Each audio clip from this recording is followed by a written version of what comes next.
El futuro de la potencia aérea ya está aquí. Una revolución silenciosa en las fuerzas aéreas ha transformado el modo en que se luchan las guerras modernas. Los cambios originados por la tecnología han sido pocos y espaciados. El uso de rifles de precisión, las bombas, los barcos de hierro, los tanques y las tácticas de guerra relámpago se encuentran entre los más significativos. Los ejércitos denominan a este tipo de acontecimientos especiales revoluciones en materia de asuntos militares.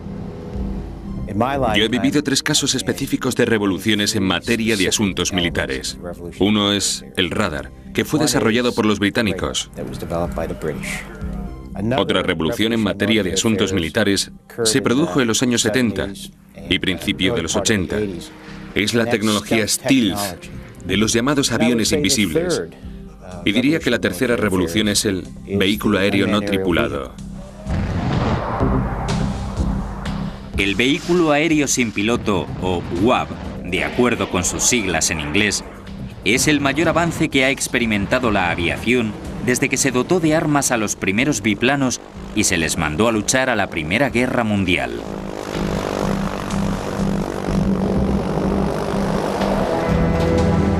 Aviones de combate del siglo XXI.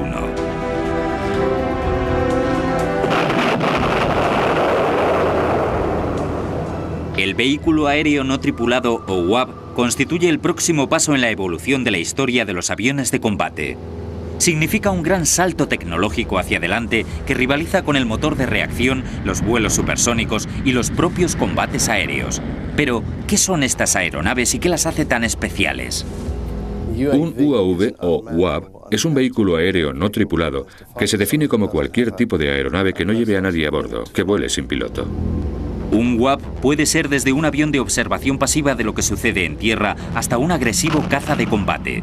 Constituye un activo clave para las fuerzas aéreas modernas. Los UAV contemporáneos pueden ser totalmente autónomos.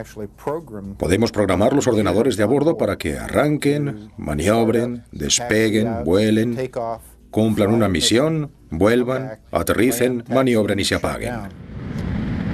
El concepto de vehículo aéreo sin piloto es tan antiguo como la propia aviación. En 1896, una pequeña aeronave a vapor sin piloto denominada Aeródromo número 5 voló durante 1 minuto sobre el río Potomac. Durante la Primera Guerra Mundial, el ingeniero de automóviles Charles F. Kettering fabricó el Kettering Bug, una bomba volante de casi 150 kilos. En 1930, las fuerzas aéreas británicas convirtieron los antiguos biplanos Tiger Moth en réplicas pilotadas por control remoto para prácticas de tiro. La fabricación de esas réplicas y el consiguiente desarrollo de sus sistemas de control remoto a lo largo de los siguientes 40 años cimentaron las bases para el diseño de modelos más avanzados y mejor controlados. En los años 60, el ejército estadounidense se dio cuenta del verdadero potencial de esos prototipos de aeronaves sin piloto cuando los utilizó en los cielos del sudeste asiático.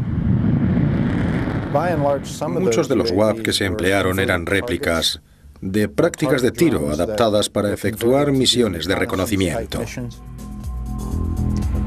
Durante años, las fuerzas de Estados Unidos habían estado empleando una variedad de réplicas de aviones para prácticas de tiro con motor a reacción que se llamaban Firebees, con el propósito de entrenar a sus pilotos de combate. En vez de utilizarse como meros objetivos, los Firebees también participaban en las prácticas. Al principio iban dotados con un equipo de reconocimiento básico, pero después se rediseñaron a medida para misiones de espionaje y se internaban a gran distancia en territorio enemigo muy bien defendido. Creo que fue en Vietnam cuando empezó a apreciarse los UAV en su justo valor, al menos en Estados Unidos. Nos dimos cuenta de que podíamos lanzar un UAV desde un C-130 y después recuperarlo. Podíamos volar al centro de Hanoi y sacar fotos de una zona muy bien protegida, con defensas antiaéreas, y averiguar la situación de los objetivos militares y dónde estaban situados los misiles tierra-aire. Si la misión tenía éxito, los UAV regresaban con información vital sobre la capacidad y defensas del enemigo. Al final de la guerra, el ejército había aprendido lo importante que podían resultar los UAV para los combates aéreos. Sin embargo, el verdadero campo de pruebas del potencial de los UAV no fue el cielo de Vietnam, sino otros a muchos miles de kilómetros de distancia, en las arenas de Oriente Medio. En 1973, la guerra de Yom gran trauma para las fuerzas aéreas israelíes, que se vieron obligadas a hacer uso de los UAV.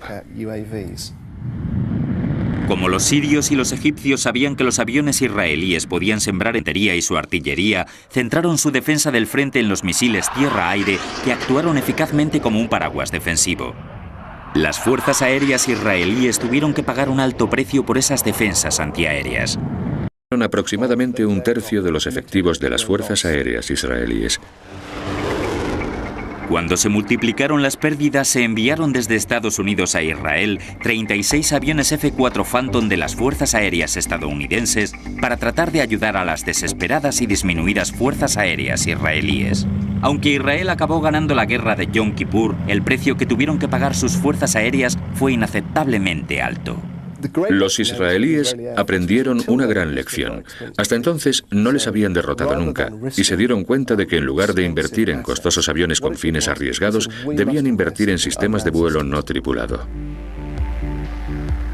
Los israelíes aprendieron del éxito que habían tenido los UAV estadounidenses en Vietnam y los adaptaron a sus propias necesidades.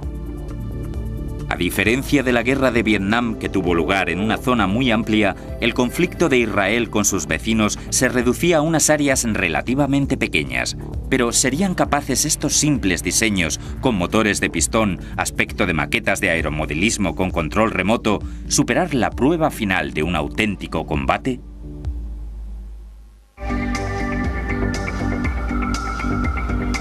A principios de los años 80, el Líbano se vio desangrado por una violenta guerra civil. El vecino norteño de Israel era la base de operaciones de la OLP, la Organización para la Liberación de Palestina, el enemigo más peligroso y persistente de la nación judía. Para complicar la creciente tensión, Siria, el antiguo adversario de Israel en la guerra de Yom Kippur, instaló baterías de misiles tierra-aire en el valle de Bekaa, del Líbano. El 6 de junio de 1982, Israel invadió el Líbano con más de 60.000 soldados y 1.200 tanques en una ofensiva bautizada con el nombre en clave Operación Paz para Galilea. Los reactores israelíes prestaron su apoyo a la artillería desde el cielo. Mientras tanto, en el valle de Bekaa, los misiles tierra-aire sirios esperaban silenciosamente a sus presas. La operación Paz para Galilea fue la culminación de 9 años de un cuidadoso desarrollo de la tecnología UAV israelí. Los UAV jugaron un papel crucial en la invasión y en los combates aéreos. Debido al terrible trauma causado por las pérdidas de aviones y a la lección aprendida en la guerra de Yom Kippur, los israelíes habían invertido tiempo, recursos y conocimientos en tecnología UAV. Se había desarrollado su capacidad de reconocimiento, su efecto sobre la táctica y su integración en el ejército. Entonces se puso a prueba su eficacia en el campo de batalla. Los israelíes utilizaron sus UAV de forma muy inteligente. Los utilizaron como reclamo y para producir interferencias. Les dotaron de equipo para producir interferencias, para vigilar y reconocer el terreno, para dirigir la artillería y para coordinar los ataques aéreos. Los UAV demostraron su valor en la Operación por la Paz en Galilea. Actuaban como ojeadores aéreos e informaban a los comandantes de la precisión de una formación de artillería. Pero los UAV obtuvieron su mayor victoria contra los misiles sirios del valle de Bekaa. Los sirios pensaban que los pequeños y sencillos aviones de hélice eran reactores de combate israelíes y creían que estaban siendo atacados desde el aire. Los UAV que patrullaban todo el valle obligaron a los sirios a abrir sus bases de lanzamiento y a encender los radares, revelando todas sus posiciones. Igual que ocurre con una linterna que se enciende en un cuarto oscuro para buscar algo, Las instalaciones de lanzamiento de misiles tienen que encender el radar para localizar su objetivo y, como sucede con las linternas, al hacerlo acaban revelando su posición. En solo 10 o 15 minutos, 19 de las 23 bases de lanzamiento de misiles resultaron asoladas por una combinación de ataques aéreos, artillería y fuerzas especiales. Los WAP desempeñaron un papel clave en la batalla, y esta operación en conjunto se convirtió en emblemática para todas las misiones posteriores. Los UAV fueron tan eficaces para engañar a las defensas antiaéreas sirias que se rumorea que a uno de los UAV le dispararon hasta 28 misiles tierra-aire y todos ellos fallaron. Los israelíes no podían haber soñado mejores resultados.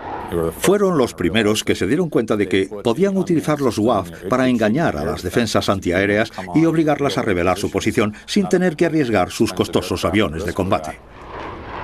Una vez que se localizaron las bases de misiles y se destruyeron las defensas antiaéreas, las fuerzas aéreas israelíes pudieron actuar con total impunidad.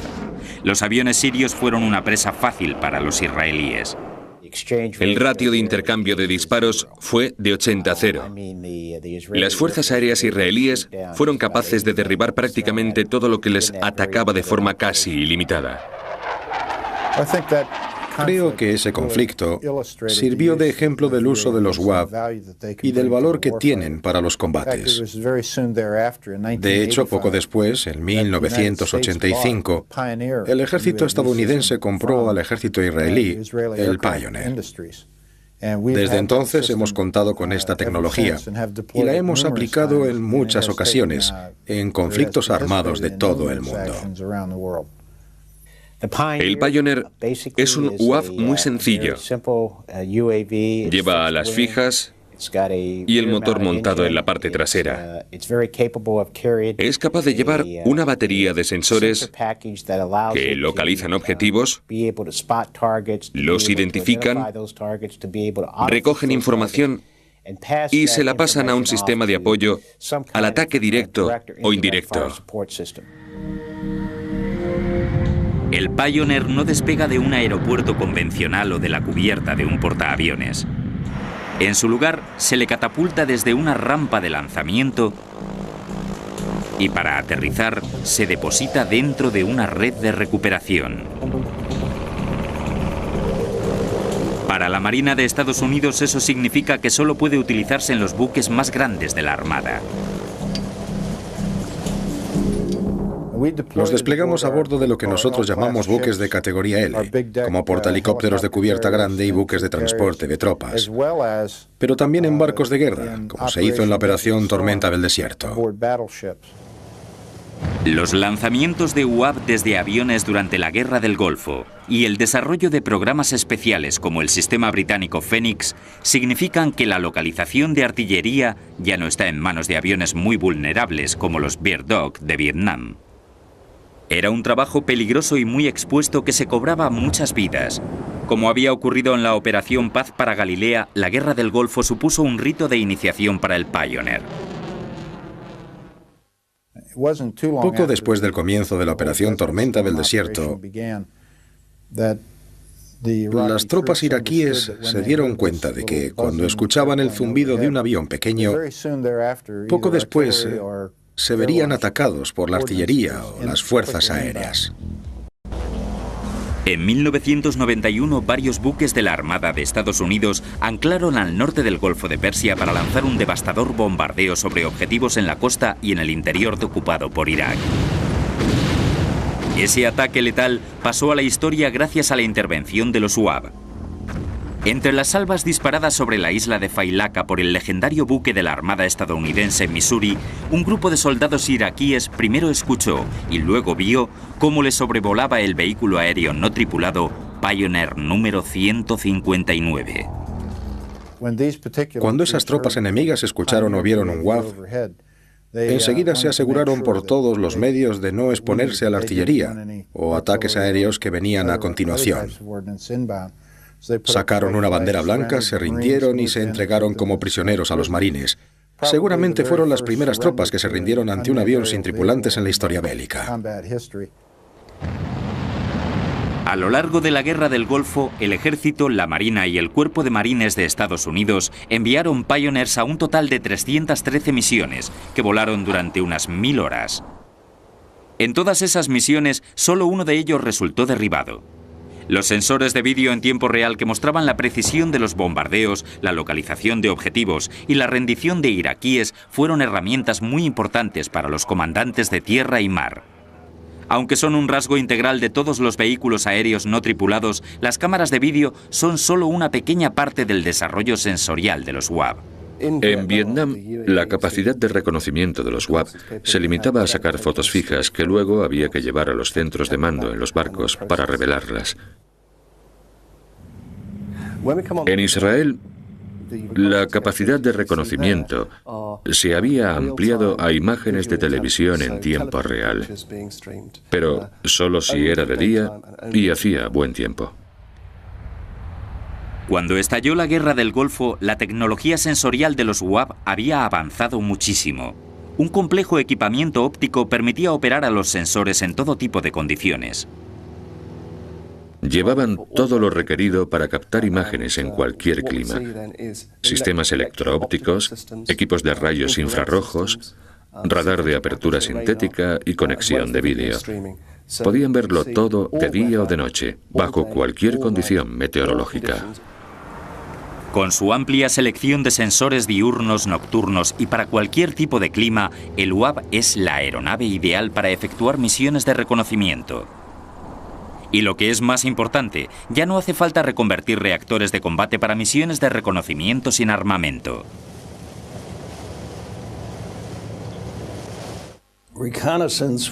Las misiones de reconocimiento constituían un problema muy grave para el ejército. Tenían que reconvertir aviones armados tácticos e instalarles cámaras, con lo cual dejaban de ser útiles para el combate. No eran muy populares entre los pilotos. Un avión sin armamento no puede defenderse, puede ser derribado con facilidad por el enemigo y la información que pueda haber recogido se pierde. Otra dificultad para recopilar datos es la velocidad.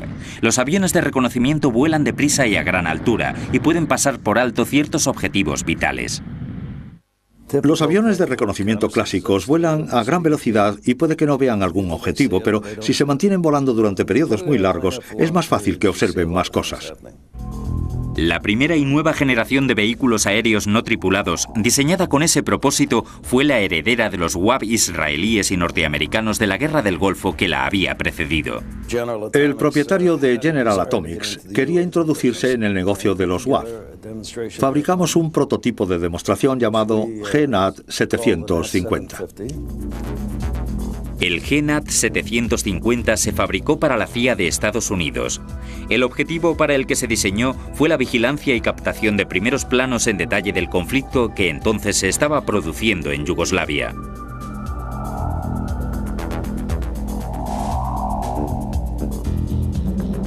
A mediados de los años 90, el GNAT sobrevolaba la antigua Yugoslavia a altitudes de entre 5.000 y 1.500 metros durante hasta 30 horas seguidas.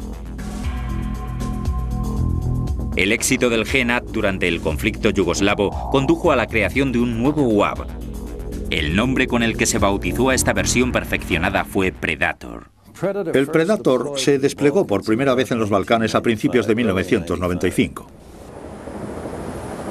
Las características del Predator permitían la cobertura total de una región concreta y proporcionaban al comandante de la operación una imagen clara de lo que ocurría en terreno enemigo. Tenía sus capacidades muy desarrolladas y podía localizar a una persona a más de 80 kilómetros de distancia. El Predator proporcionaba cobertura en vídeo en directo a los comandantes de las operaciones que podían ver el objetivo, podían ver cómo caían las bombas sobre el objetivo y en cuanto se despejaba el humo, examinar instantáneamente los daños que habían causado. En el pasado había lanzado la bomba sobre si había acertado o había fallado el objetivo, o si no, había que mandar un avión de reconocimiento a sacar una foto y cuando la imagen estaba disponible ya era demasiado tarde. Una información tardía deja de ser del todo fiable. Por ejemplo, cuando se revelan y examinan las fotos, los tanques o tropas fotografiados pueden haberse trasladado. Un rasgo adicional de la ya de por sí avanzada tecnología punta del Predator fue la incorporación del moderno SAR, o radar de apertura sintética. Las cámaras del SAR pueden atravesar las nubes, la lluvia, la nieve, el follaje e incluso los tejados. A los bandos rivales de Yugoslavia apenas les quedaban lugares en los que esconderse a la mirada ubicua del Predator. Proporcionaba imágenes nunca vistas. Era como ver la guerra por la tele. Pero ahora el Predator tiene que cazar algo nuevo. No se trata del enemigo tradicional, se trata de una amenaza asimétrica. Posiblemente vamos a tener que luchar en las ciudades, en las cuevas y en las sombras. Desde los atentados del 11 de septiembre, el mundo centró su atención en el grupo terrorista Al-Qaeda. Sin tropas ni armamento, oculto en las abruptas montañas de Afganistán, Al-Qaeda constituye un objetivo difícil por su movilidad. Gracias a su autonomía de vuelo de 40 horas, el Predator es el instrumento ideal para encontrar al adversario que se esconde en los profundos valles y las solitarias cuevas de Afganistán.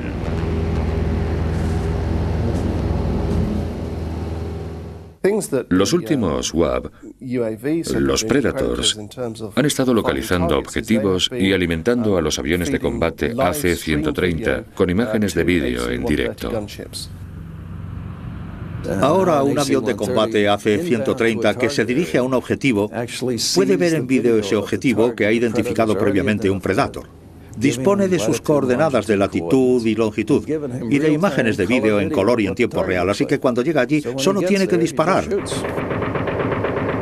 No necesita dar rodeos. No solo puede localizar e identificar objetivos mediante imágenes de vídeo, sino que también lleva un as guardado en la manga. Un sistema de precisión por láser para la localización de objetivos. Los Predator que se están empleando en la actualidad pueden señalar un objetivo con un rayo láser para que un avión táctico pueda acudir a continuación y enviar un arma guiada por láser directamente hasta esa señal. Los comandantes de las operaciones, los políticos y la opinión pública cada vez insisten más en la necesidad de evitar los daños colaterales. Y la precisión de los objetivos que marca el Predator garantiza que el único que se encuentre en la línea de fuego sea el enemigo. Ahora el enemigo se esconde entre las sombras, en ciudades y en cuevas. Queremos asegurarnos de poder sobrevolar las zonas donde se produce cualquier beligerancia y situarnos justo encima, aunque estén rodeados de civiles, para poder separar a los buenos de los malos. Pero el Predator no se limita a proporcionar información visual y localizar objetivos. Ahora el Predator puede incluso destruir objetivos por su cuenta. La dotación de armamento del UAV es un tema muy polémico y no solo por cuestiones doctrinales, sino también legales.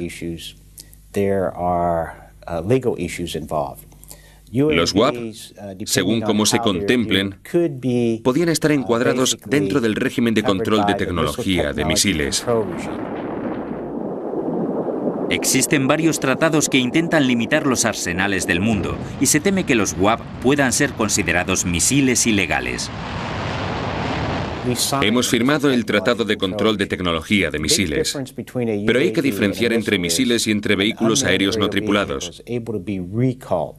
El UAV está programado por el hombre para regresar al punto de partida y reutilizarse en misiones de diverso contenido. El Predator está diseñado para ser un instrumento de información, vigilancia y reconocimiento. Pero más adelante, el programa consideró que se le podía dotar de armamento por si detectaba un objetivo de interés crítico y no había tiempo para enviar un avión pilotado, artillería o cualquier otro tipo de arma. El Predator debía tener algún tipo de capacidad destructora para no perder esa ocasión.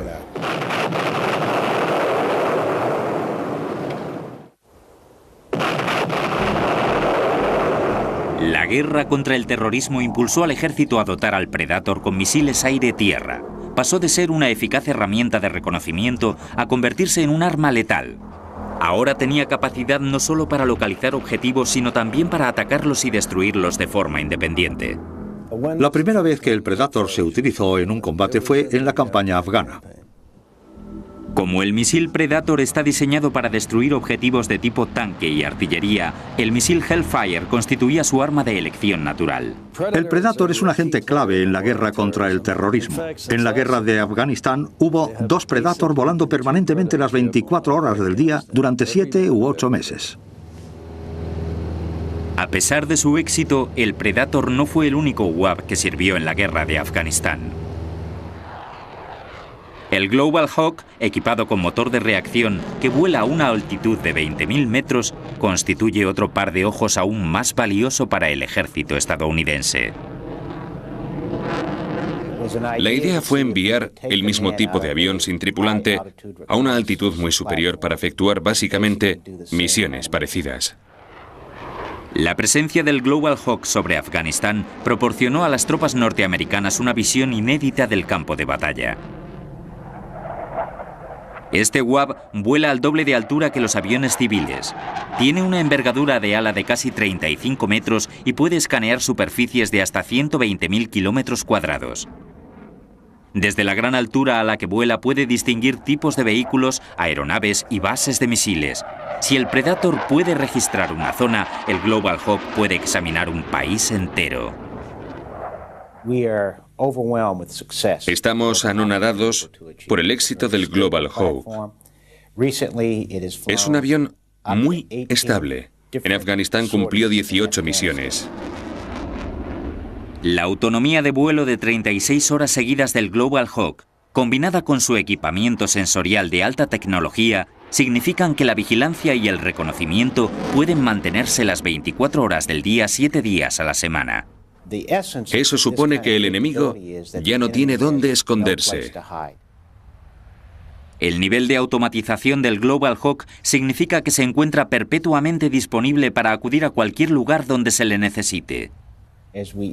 Ahora que nos enfrentamos a la guerra contra el terrorismo, el Global Hawk puede desplegarse en cualquier lugar del mundo en cuestión de horas.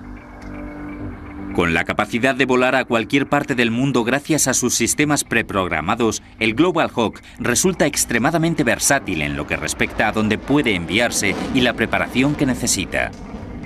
Una vez situado sobre un espacio aéreo en particular, el Global Hawk puede asumir una trayectoria de vuelo circular y vigilar constantemente la zona. Esto no solo le proporciona al ejército una mayor libertad para operar UAV en misiones de ataque o reconocimiento. También reduce considerablemente las consecuencias políticas de la pérdida de una aeronave.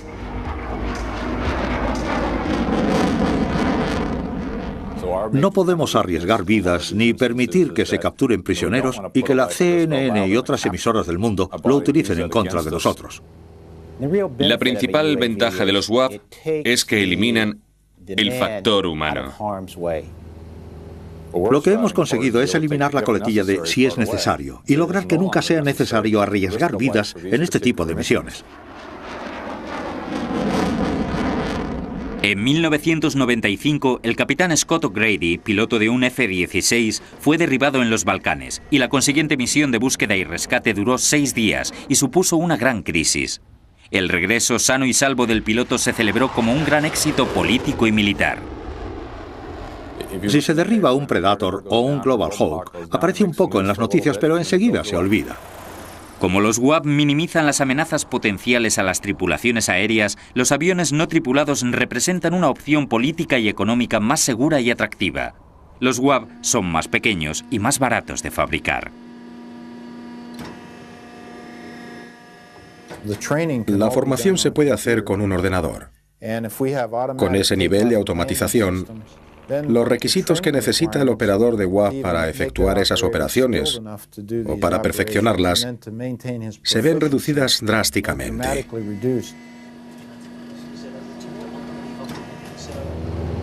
Aunque alguien sin experiencia de vuelo previa podría aprender a operar un UAV en relativamente poco tiempo, el ejército prefiere emplear pilotos profesionales. Si tuviera que entrenar a alguien hoy en día, comenzaría con un piloto profesional que tuviera sentido del espacio aéreo y le sometería a un programa de formación de pilotos tradicional. Hay personas cuya vista ha empeorado o ya no son pilotos en activo, pero siguen poseyendo ese sexto sentido. Aunque los UAV necesitan pilotos que los guíen por control remoto, existe un modelo más avanzado de aeronave no pilotada que se encuentra en fase de desarrollo y que no requiere que la piloten por control remoto. Se llama UCAV o UCAV. Los UCAV o UCAV son las siglas en inglés de Vehículo de Combate Aéreo No Tripulado. Ha sido diseñado desde el principio como portador de armas reutilizable. Los UCAV utilizan una avanzada tecnología informática inteligente denominada SMART, que supone un gran adelanto frente a los modelos UAV anteriores como el Predator. El Predator se pilota por control remoto. Los UCAV incorporan sistemas de mando y control mucho más avanzados y están equipados con tecnología SMART. No necesita un operador que maneje una palanca de mando para evitar las defensas antiaéreas, sino que el propio aparato emprende maniobras defensivas como escorarse acusadamente o caer en picado. La tecnología SMART lo convierte en un avión más independiente e imperecedero que otros UAV. Una de las grandes diferencias del UCAV es que no es un vehículo pilotado por control remoto. La mayoría de los vehículos no tripulados sí lo son. El GNAT y el Predator están pilotados por control remoto desde una base en tierra. El operador que hay sentado frente a la consola de mando actúa como piloto fuera de la cabina del avión. Tiene que utilizar la palanca de mando e introducir una serie de datos y transmitírselo al UAV, que responde alterando su altitud o velocidad. Pero los UCAV tienen capacidad para llevar a cabo misiones completas de forma autónoma. Autónoma significa que el vehículo no tripulado puede llevar a cabo su misión completa sin que nadie le diga lo que tiene que hacer. En caso de batalla pueden evaluar constantemente el teatro de operaciones y las amenazas y, si es necesario, ampliar o alterar su misión original. Si percibe que existe una amenaza mayor o un objetivo de prioridad superior, puede tomar decisiones con su propia lógica y redefinir la misión de forma dinámica. El UCAV es consciente del entorno que le rodea gracias a su alto nivel de sofisticación informática. Se le han introducido ciertos parámetros de mando para evaluar las amenazas y decidir si tiene que perseguir nuevos objetivos. Razona por su cuenta. En la vanguardia de esta tecnología se encuentran los modelos X-45A y X-45B de Boeing. El X-45A, a efectos prácticos, es similar a un avión con un piloto en la cabina, pero sin piloto ni cabina. El X-45A lleva el equipamiento colocado en el lugar donde normalmente iría el piloto.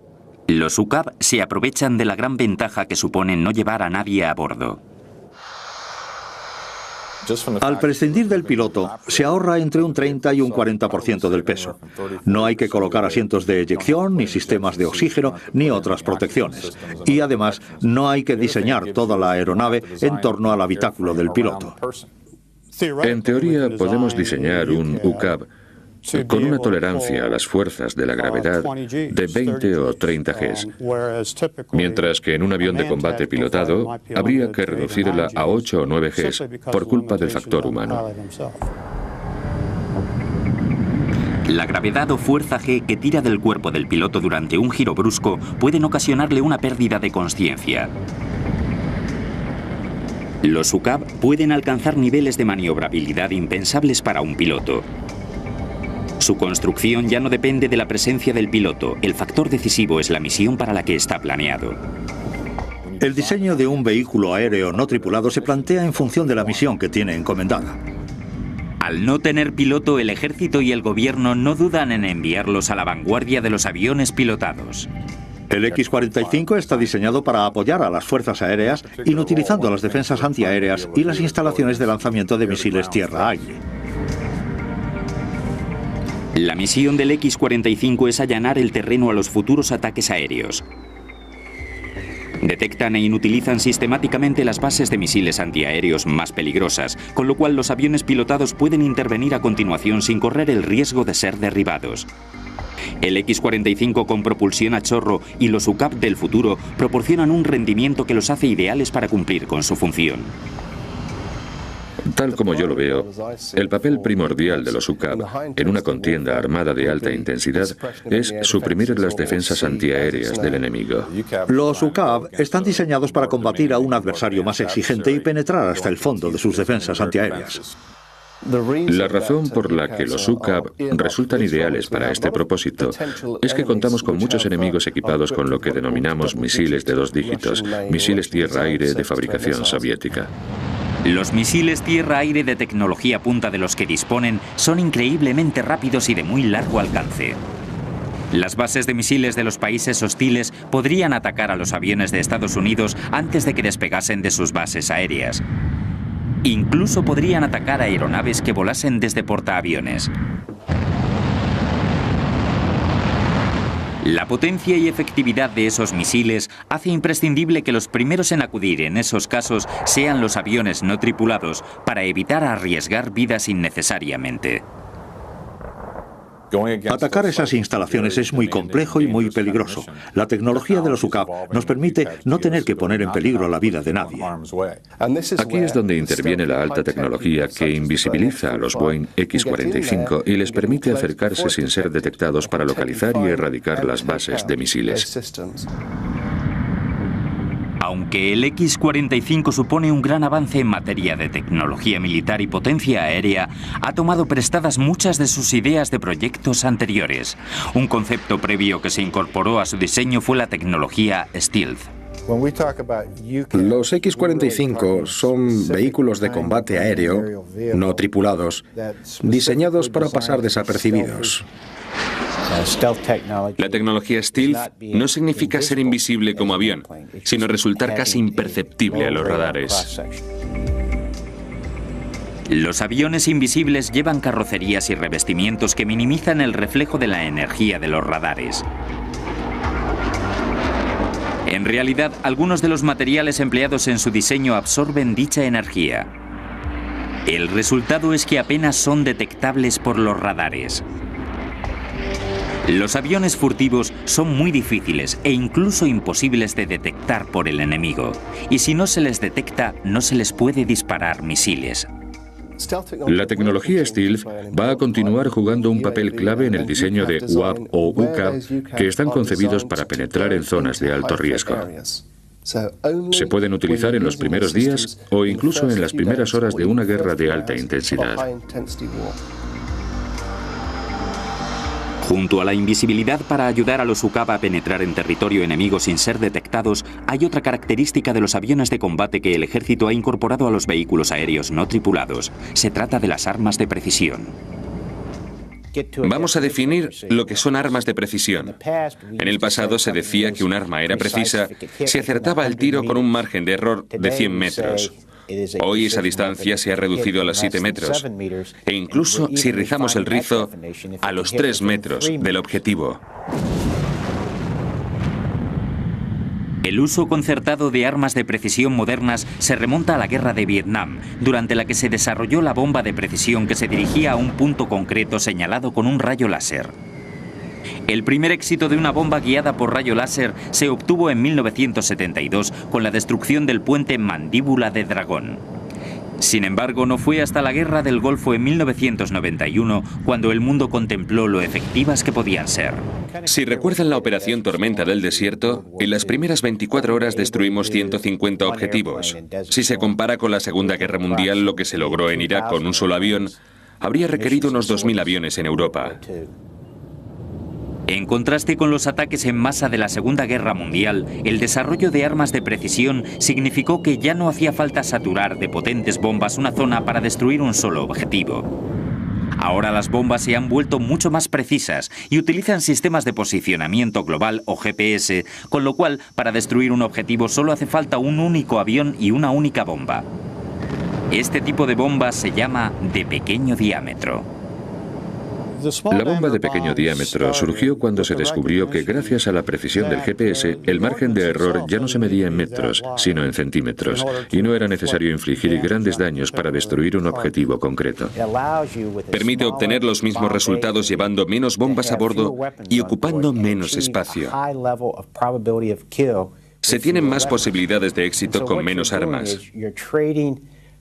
Se ha sustituido el peso y la carga explosiva por la precisión. No hacen falta bombas mayores porque no por ser más grandes van a acertar mejor. Otro rasgo clave es que tienen un cabezal menor y los daños pueden constreñirse a zonas muy limitadas, con lo cual se reducen los daños colaterales no deseados, especialmente en entornos urbanos. Te permite, como decimos en el ejército, llegar, ver y vencer de un solo plumazo. La combinación de ambas tecnologías sienta las bases para las misiones teóricas del futuro. Podemos hacer que varios UCAV vuelen en formación para llevar a cabo una misión coordinada. Volando en grupos denominados enjambres, las formaciones de UCAV serían un arma decisiva contra cualquier amenaza. Si juntamos 4 UCAV con 8 bombas cada uno, podremos destruir 32 objetivos. Y no solo transmitirían la información a la base de control en tierra o en el mar, sino que se comunicarían entre ellos mismos. Intercambian información entre ellos. Reaccionan de forma dinámica al entorno del campo de batalla y al agruparse en formaciones múltiples pueden cambiar los papeles que desempeña cada vehículo y las misiones que cada uno tiene asignadas. El barco nodriza que controla ese escuadrón de UCAV puede quedarse en la retaguardia y enviar a los aviones no tripulados a destruir un sistema de defensa antiaérea integrado muy sofisticado. Una vez completada su misión primaria, el X-45 podría permanecer en el área y asumir otro papel. Cuando terminan, pueden quedarse allí y situarse en órbita para jugar un papel más bien defensivo y ayudar a los aviones pilotados cuando lleguen, si se les ha pasado por alto alguna defensa antiaérea, que entre en juego al ver aparecer más aviones. La misión principal de los eficaces UCAV se centra actualmente en destruir defensas antiaéreas. Pero ¿cuál es el siguiente paso en su evolución? Los aviones de combate F-22 Raptor y F-35 Joint Strike se encuentran a la vanguardia de la tecnología aérea. Son aviones provistos de tecnología stealth y de armas de precisión teledirigidas. Pero su desarrollo futuro puede estar en entredicho ahora que los UCAV se encuentran casi en igualdad de condiciones. ¿Podrían ser estos dos modelos los últimos aviones de combate tripulados? En los años 80 e incluso a principios de los 90, no disponíamos de esta tecnología en materia de vehículos aéreos no tripulados. Y se está desarrollando a tal ritmo que hemos alcanzado niveles inimaginables hace 10 o 15 años. Creo que llegará un día, un punto en el horizonte, si esperamos lo suficiente, en el que los vehículos aéreos no tripulados puedan efectuar combates en el aire contra otros aviones, por ejemplo. Si el siglo XX fue el siglo de los pilotos, ¿será el siglo XXI la centuria de los UAV? El desarrollo de los UAV culmina la evolución de los primeros biplanos de la Primera Guerra Mundial, que al principio solo se utilizaban para misiones de reconocimiento y acabaron convirtiéndose en armas de guerra multiusos. La transformación de los UAV en UCAV ha seguido el mismo camino, pero ¿a dónde terminará conduciéndonos? Los combates aéreos del futuro dejarán de enfrentar al hombre contra el hombre y colocarán al hombre frente al robot o incluso al robot frente al robot.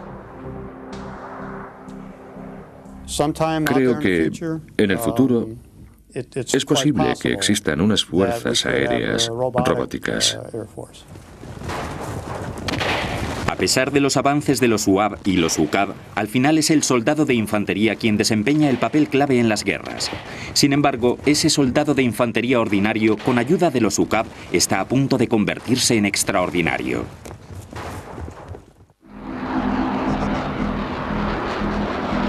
A pesar del alto nivel de sofisticación y potencia alcanzado por los UCAV, las guerras no se libran y se ganan solo en el aire. Aunque los bombardeos aéreos sobre Irak en la Guerra del Golfo resultaron decisivos, fueron los esfuerzos de las tropas de tierra, como en todas las guerras, los que al final inclinaron la balanza.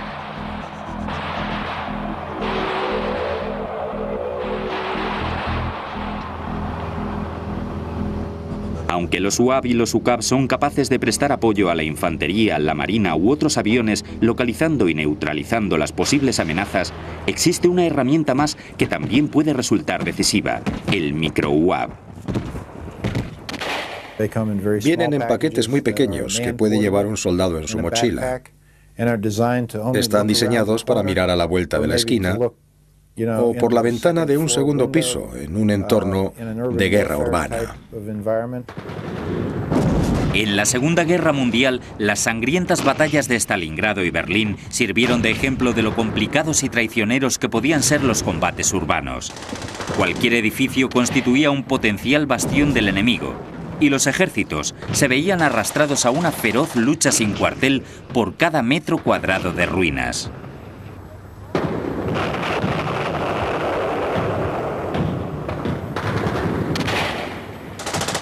Si estás en medio de una batalla urbana y necesitas ver lo que hay a la vuelta de la esquina y destruirlo, puedes lanzar uno de esos pequeños UAV, que sale volando como un pájaro o un insecto, y echa un vistazo por ti.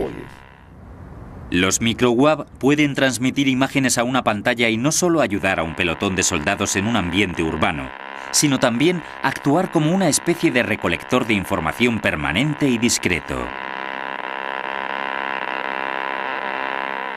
Estamos hablando de un aparato que tiene solo 1,5 kilovatios de potencia, que puede reconocer el terreno durante un mes y transmitir datos durante una semana. Puede actuar como los ojos y los oídos de una persona, vigilando un determinado edificio o ciertas actividades terroristas. Los micro-UAV pueden volar secretamente sobre naciones hostiles y recabar datos antes de regresar y reutilizarse para otra misión. Pueden recoger discretamente información sobre los movimientos de terroristas urbanos y las actividades en las bases militares. Sin embargo, los micro-UAV pueden ser todavía más pequeños. Pueden ser muy pequeños. Hay micro-UAV o mini-UAV que solo pesan unos gramos y los puede llevar un soldado en su mochila. Tenemos micro-UAV que pueden volar dentro de una habitación. Los micro-UAV miniaturizados y sofisticados no solo pueden infiltrarse tras las filas enemigas, sino también detectar explosivos y amenazas biológicas y nucleares. Las posibilidades solo están limitadas por la imaginación de los científicos. La verdad es que no existe un límite a lo pequeños que pueden ser. Desde los cielos sobre las selvas de Vietnam, a los desiertos de Israel, Líbano e Irak, pasando por las estériles montañas de Afganistán, el fenómeno de la aviación no tripulada no solo ha sorprendido e impresionado a los combatientes modernos, sino también a sus enemigos, lo cual es más importante. Grandes operaciones de las campañas presentes y futuras pueden llevarse a cabo por control remoto o incluso de forma autónoma. El riesgo para la vida humana, civil o militar no cesa de disminuir. Ahora la información resulta a veces más importante que el poderío militar. Un aparato que cabe en un maletín podrá llevar a cabo arriesgadas operaciones de espionaje en territorio hostil.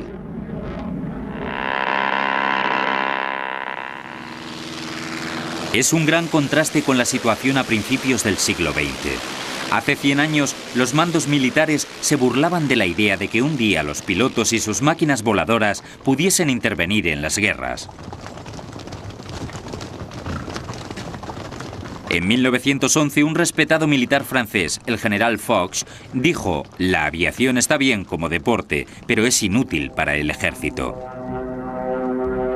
Hubo un tiempo en el que la aviación militar se despreciaba y se mantenía relegada al margen, pero desde entonces se ha desarrollado hasta convertirse en una fuerza muy potente. Ahora Ahora es la forma preferida de atacar al enemigo. Con los vehículos aéreos no tripulados, los ejércitos del futuro tal vez se encuentren en condiciones similares a sus homólogos de hace 100 años. Sin aviones de guerra tripulados y sin pilotos. La tradición de enviar al hombre a la guerra puede que se convierta en un simple recuerdo en cuestión de un par de generaciones.